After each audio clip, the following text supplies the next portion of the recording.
extraordinary, just two of them. Close your eyes and imagine now them times 225 to the 450 that we have today around the world, and then close them again and imagine 1,000 in 3 years. That will span the world and span the differences that are getting in our way, in way too many ways. And it really does get to the question that I was asking both Judith and Laura about hope. Last year, from certainly my perspective, but almost everybody I spoke with, was a year of cynicism. It was a year of fear, it was a year of anxiety, it was a year where we were seeing walls going up, nationalism rising, authoritarianism, and the only good thing, I think, is that we all started asking ourselves with a much greater sense of urgency, what can we do? How can we do it better? How can we stand for a world unfettered, a world that we all have believed in? And so we've thought hard about who we want to be. And every year at Acumen, we take on a word. That will be our word for the year, and Carlisle talked about it. For us this year, it's integration, but it's wrapped with wisdom and with voice. Wisdom to look at the past, to see what we take forward, to have the courage to jettison what is no longer serving us, and voice, because it is to us to speak for those who are voiceless, to bring it to the world, to share our lessons more effectively. But in terms of the past and the wisdom is the importance of patience. Ajaita talked about it, that you don't really understand what patience means until you're in it. And I've been speaking to a lot of young people, university students, and when I tell them that these companies take 10 years or so to build and they're all of 18 or 20 years old, that seems like forever or infinity. And so I've stopped just throwing the numbers out, and I give them a visual. And I say, well, when we first invested in Sam and Ned, they were like you guys, they were young, they were hip, they had this great idea, they had a solar torch, and they had this big dream that they were going to eradicate kerosene, and they thought they would do it in 3 years, just like you guys think you're going to change the world. But the truth is, if you want to sign up for making change, you got to sign up for the long term. And it's been 10 years, and you pay a price because you grow up, you grow older, sometimes you grow bald, and the kids are like, not me. I'm like, even you. Sam and Ned think I should put my before and after shot up there with them as well, which may go. But there's a truth to it. Before you were talking about Dow, and Yasmina brought Dow in the video. When Dow first came to partner with us because of Yasmina and the work of Water Health International, it was 2004. And when Bo, who was our partner, was retiring, he was like, you didn't tell me how patient our capital had to be. But today, Water Health, it was mentioned in the video, 4 million, but today they have 7 million people getting water every single day because of their work. They're a profitable company, but it took 13 years. They're now on a serious upward trajectory.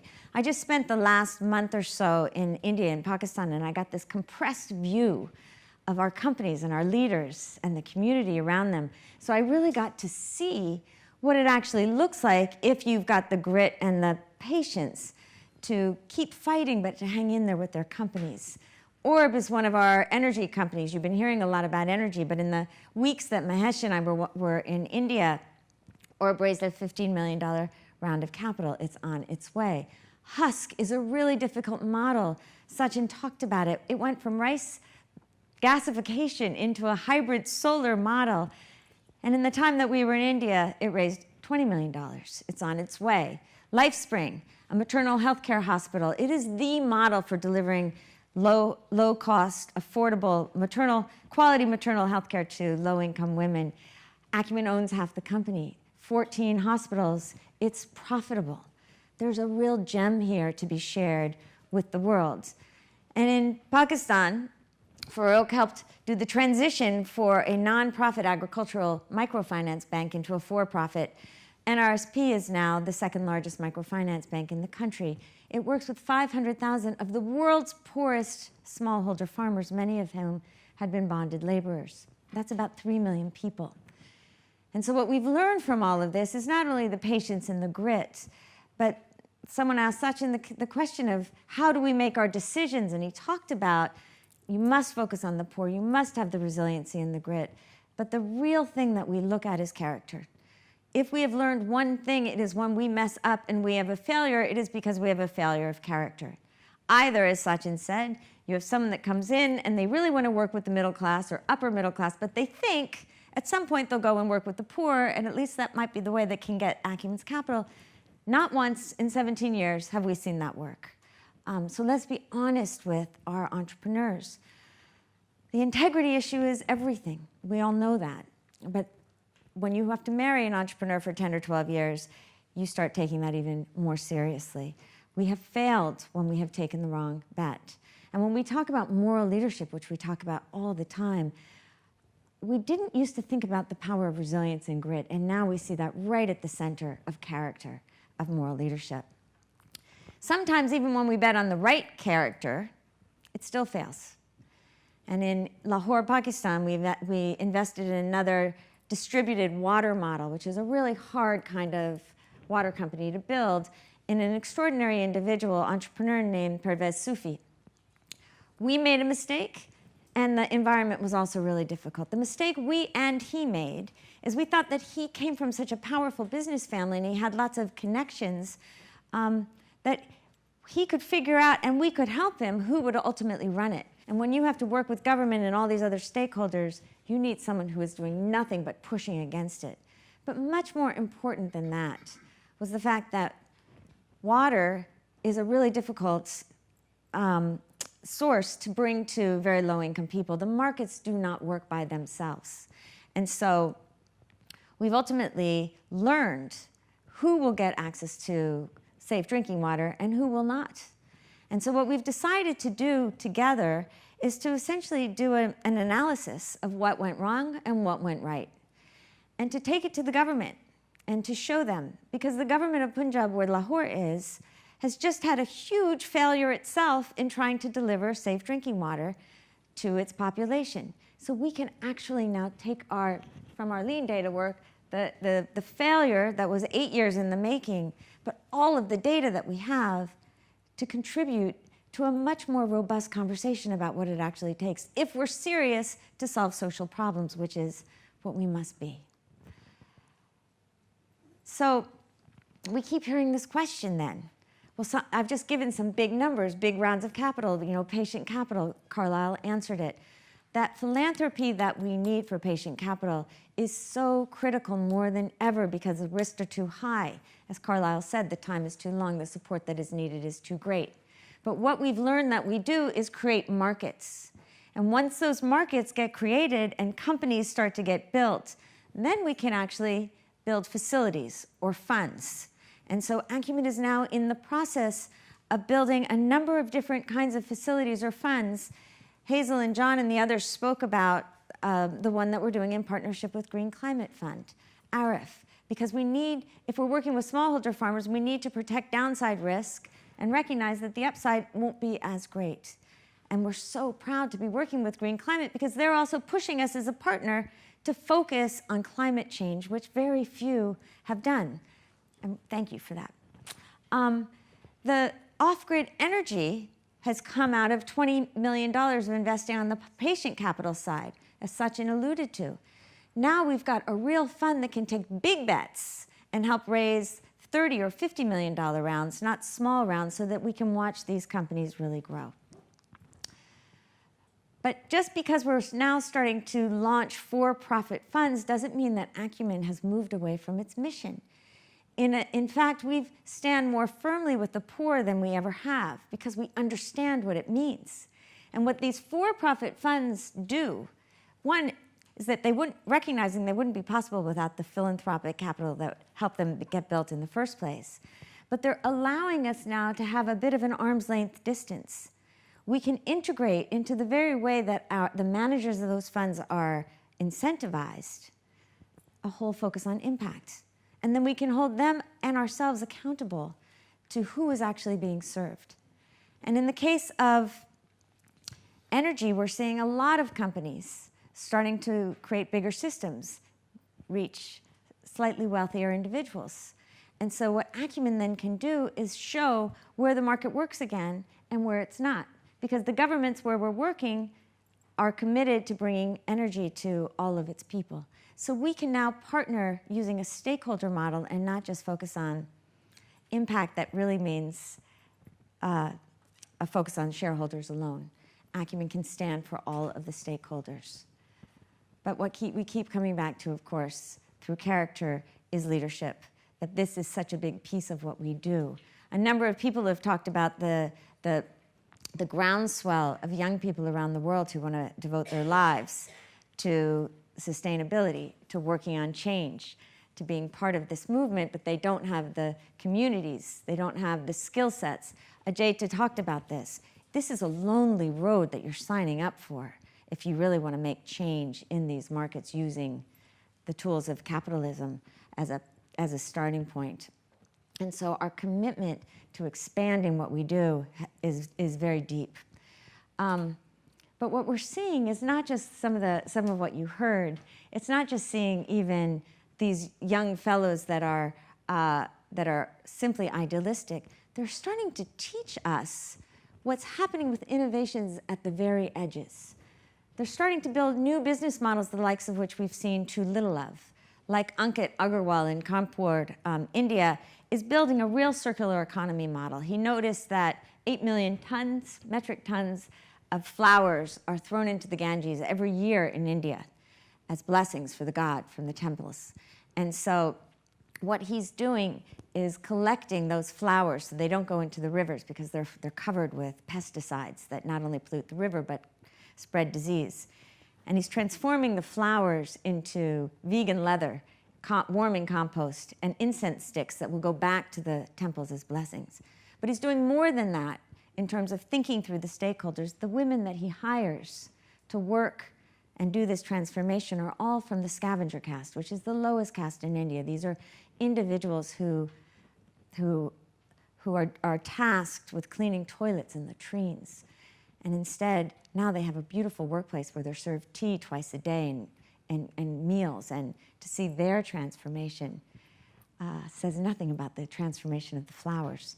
But it's this kind of story that we get to see and tell. Harun Yassin in Pakistan is doing what we're seeing more and more fellows do, which is to build a for-profit side by side with the nonprofit, a hybrid company, so that he can take his ed tech, which has a for-profit financial model, but then create a nonprofit so that he can train the teachers in government schools and low-income schools so that they can actually take advantage of it and actually make sure the kids can learn. They're not all for-profit entrepreneurs, even in these hybrid models. Some of the fellows that we're investing in are builders, but they're activist builders. For all of us lucky enough to be at that global gathering last year, we got to meet Shamim Akhtar, who's a young woman from a rural village outside of Mirpakas in Sindh in Pakistan. And the only way she got to school, because she's the only girl in her village who ever had gone to school, was to be raised as a boy. And she tells the remarkable story of what that has meant for her. But this is not a woman who's just about the story. Since the global gathering, she helped lead a strike in Karachi for teachers. 5,000 teachers came to fight for better standards, better conditions. A few of them did a hunger strike. Shamim was the only woman to do so. And so the media went to see who this little village girl was, and they discovered this rock star, fierce woman who was also now a person of international renown because she was an Acumen Fellow who had this talk on the website. And so her story started going out through the media.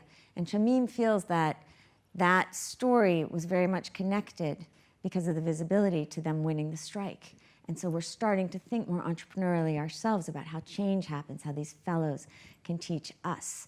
Since then, Shamim got to do a TED Talk at TED Women. We were allowed to bring a number of our fellows.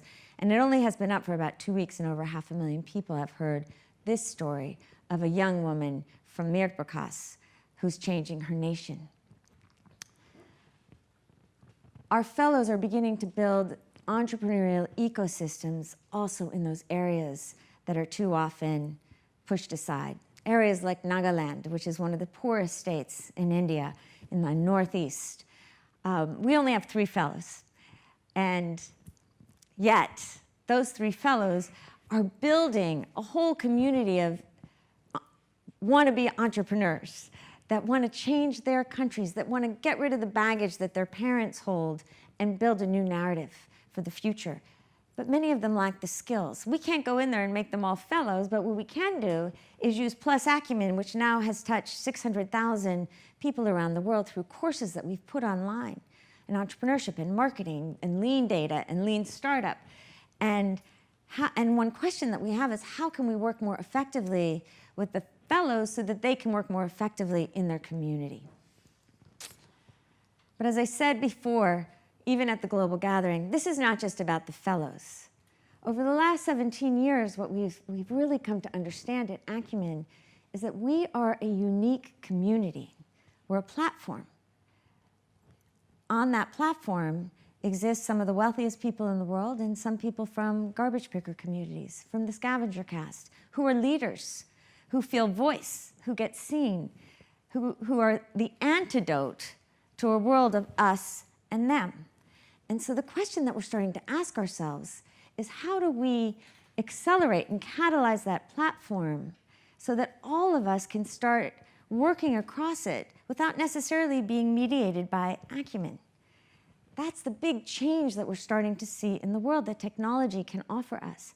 Already you all are teaching us, because you are starting to work with Acumen, but then also work with individuals, whether it's companies or fellows or people in Plus Acumen. Wendy, I don't know if Wendy is here anymore. I think she had to go back to Stockholm, but Wendy and Gunnar came to India on the India trip, and they met 2 fellows who met in the fellowship who created a company called Keti, which is essentially a greenhouse in a box. And in this era of climate change, this really matters, because you just put this greenhouse on a 1/16 of an acre and you double your agricultural productivity. And we're now seeing farmers decide to sell their cows so that they can buy a greenhouse. We think it's a really interesting model, but it needs a lot of help. Thankfully, Gunnar is providing the help that we might be able to piggyback on when they're closer to Acumen. A number of Acumen partners went to Pakistan, and on the last day they visited Muhammad Ali Roshni, who runs Roshni Hotline, which finds young people who've been kidnapped and are being trafficked out of Karachi in deeply marginal areas. Malik Sarwar over there and a number of the partners decided essentially to adopt this nonprofit, not only to help them with their funding, but also to create a sustainability model to focus on marketing. EY has worked with 11 or 12 of our companies, putting interns into the companies for 3 months at a time. And now we want to talk to them about working with our fellows, helping them as well. And so the dream is that we start to really lift this so that people can find each other more effectively around the world, because this is about a story of all of us. And it's really made me think so much about what's gone wrong with the world, and that we're moving through this time of transition. That you think about the institutions that young people are telling us, and we all see, that are so broken, whether it is big government, faceless corporations, rigid, intransigent religious institutions. If those institutions aren't changing, then we start to find each other around the world. We start to mediate ourselves, because we don't want to be mediated by people who are driving from a place of fear and pulling inward. But too often, these technologies that we thought were going to connect us all around the world are making us disconnected. And yet we're seeing the opposite at Acumen. I was in Delhi visiting the woman in blue, Gayatri Jolie, who's one of our fellows. Like many of them, she got some of the best education in the world. She went to Parsons, and she has dreams of becoming an important fashion designer. And yet her success isn't an individual success.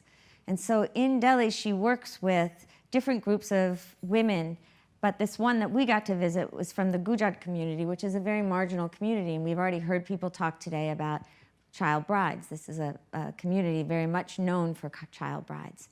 The second young woman is named Rajni. Her father died when she was young.